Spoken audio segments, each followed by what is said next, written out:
Assalamualaikum warahmatullahi wabarakatuh. Alhamdulillah kita bertemu kembali dalam kegiatan pembelajaran IPA.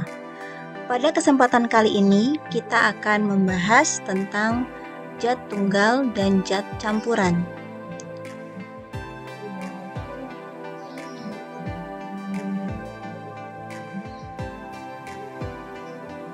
Tujuan pembelajaran, siswa dapat membedakan zat tunggal dan zat campuran dengan benar.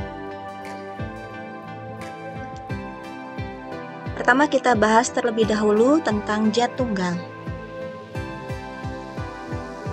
Materi didefinisikan sebagai segala sesuatu yang menempati ruang dan mempunyai massa.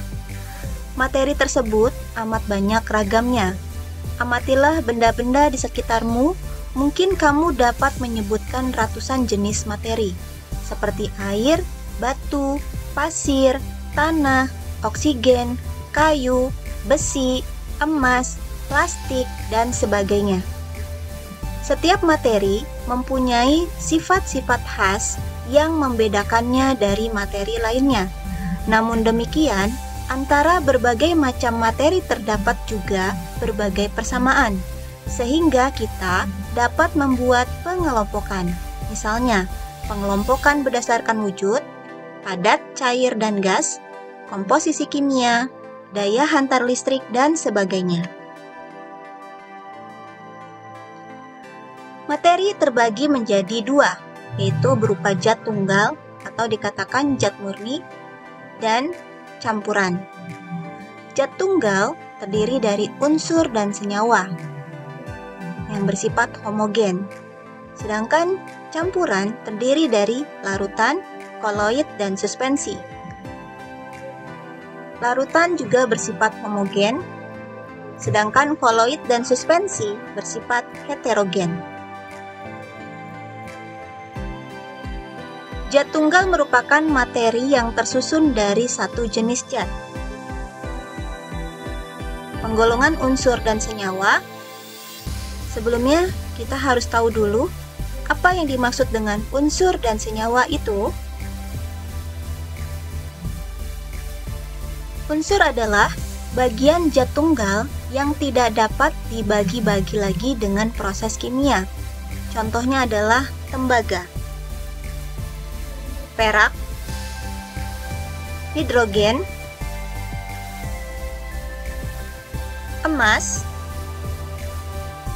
besi, dan oksigen.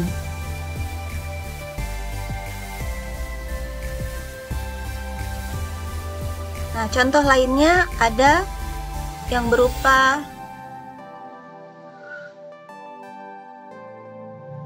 raksa dan helium. Raksa adalah zat tunggal atau berupa unsur, satu-satunya unsur bersifat logam yang cair.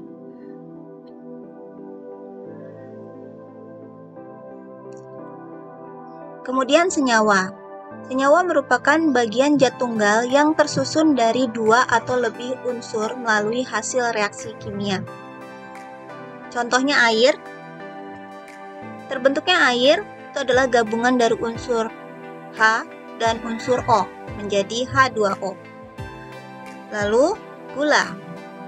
Gabungan dari unsur karbon, hidrogen, dan oksigen. Garam. Gabungan dari unsur natrium dan klorida, NaCl. Lalu asam cuka, gabungan dari unsur karbon, hidrogen, dan oksigen. Karbon dioksida, gabungan dari unsur karbon dan oksigen. Kapur, gabungan dari unsur kalsium dan karbonat. Serta sabun, gabungan dari unsur natrium dan hidroksida, sehingga dikatakan natrium hidroksida atau NaOH. Lalu kita bahas pelajaran berikutnya, yaitu tentang zat campuran. Di sini kita akan bahas tentang larutan, koloid, dan suspensi.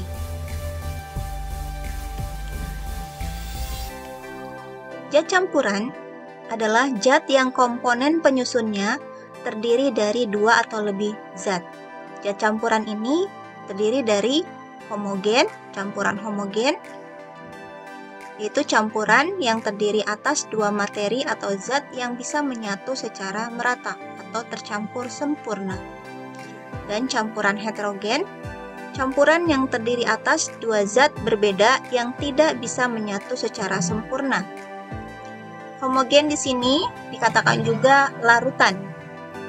Sedangkan campuran heterogen ini berupa koloid dan suspensi.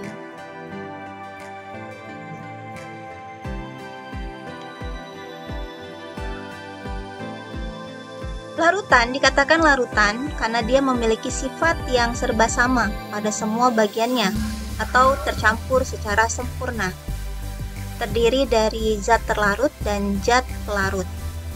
Contohnya adalah larutan oralit, itu campuran garam dan air, di mana garam ini adalah zat yang terlarut, sedangkan air adalah zat pelarut.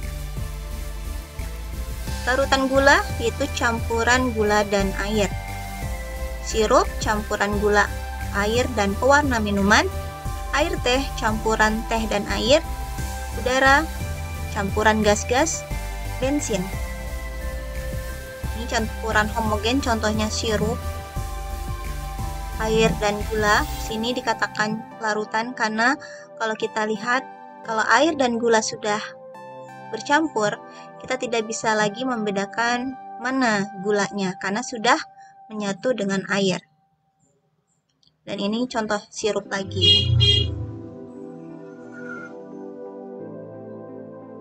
Koloid. Koloid ini memiliki sifat yang lebih kental. Campuran yang keadaannya terletak di antara larutan serta suspensi. Maksudnya adalah koloid memiliki molekul yang ukurannya lebih besar dari larutan, namun lebih kecil dari suspensi. Contohnya adalah lem atau kanji. Ini terbuat dari sagu, kecap, tinta, cat, santan, jelly, susu, saus, dan putih telur.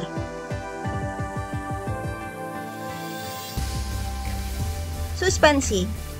Suspensi, ukuran partikelnya lebih besar dari koloid dan memiliki sifat tidak tercampur dan masih terlihat terpisah satu sama lainnya atau ada endapan.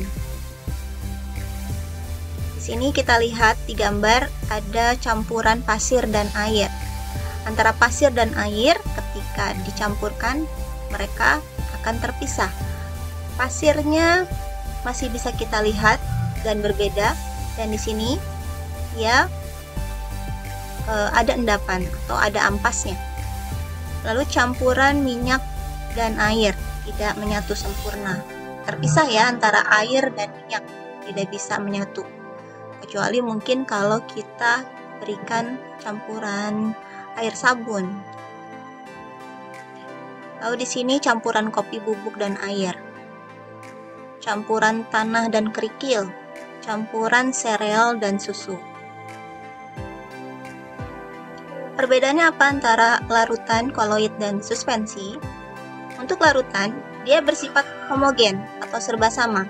Ukuran partikelnya kurang dari 10⁻⁷ cm atau 1 nanometer, terdiri dari satu fase, bersifat stabil, tidak dapat disaring. Koloid terlihat homogen namun sebetulnya bersifat heterogen. Ukuran partikelnya 10⁻⁷ sampai dengan 10⁻⁵ cm, terdiri dari 2 fase, umumnya bersifatnya stabil, tidak dapat disaring.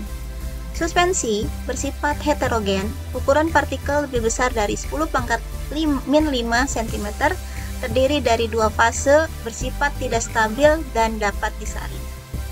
Di sini ada percobaan bagaimana kita bisa membedakan mana itu larutan, koloid, dan suspensi.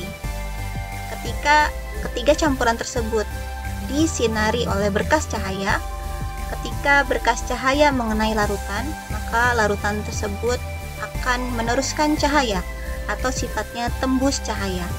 Sedangkan ketika mengenai koloid dan suspensi, maka cahaya tersebut tidak menembus. Jadi koloid dan suspensi ini tidak tembus cahaya.